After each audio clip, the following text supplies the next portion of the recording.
নমস্কার, Supriya crop international কোম্পানির পক্ষ থেকে আমরা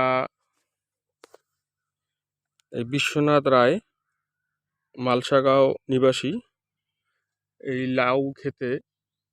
লাউ গাছে আমরা গত 22শে মে আমরা শুট এবং স্পোয়ার প্রয়োগ করেছিলাম। তা আপনারা দেখতে পাচ্ছেন যে শুট এবং স্পোয়ার ব্যবহার করে লাউ গাছের গ্রোথ এবং চেহারা অনেক পরিবর্তন হয়ে গেছে। নতুন নতুন ডগা এবং ফুল ফলের জন্য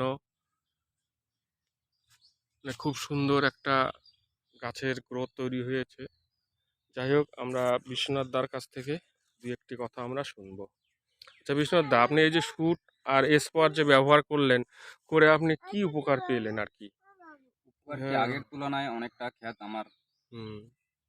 ভালো দেখা যাচ্ছে আচ্ছা এবং আচ্ছা। যেটা মাছি জাতীয় সাদা সেটা ধ্বংস হয়েছে আচ্ছা এবং গাছের গ্রোথ বৃদ্ধি পেয়েছে এবং আচ্ছা। ফুল ফল কিছু হ্যাঁ। আসা শুরু করছে। আচ্ছা আচ্ছা আচ্ছা। যাই হোক, এরপরে আপনি নিজে এই সুপিরিয়া কোম্পানির যে প্রোডাক্টগুলো আছে এগুলো ব্যবহার করবেন এবং অবশ্যই পাশাপাশি যারা বন্ধু বান্ধব আছে কৃষক ভাই তাদেরও বলবেন। ঠিক আমি আছে? শেয়ার করবো। হ্যাঁ, শেয়ার করবেন। তাহলে রাখছি, হ্যাঁ।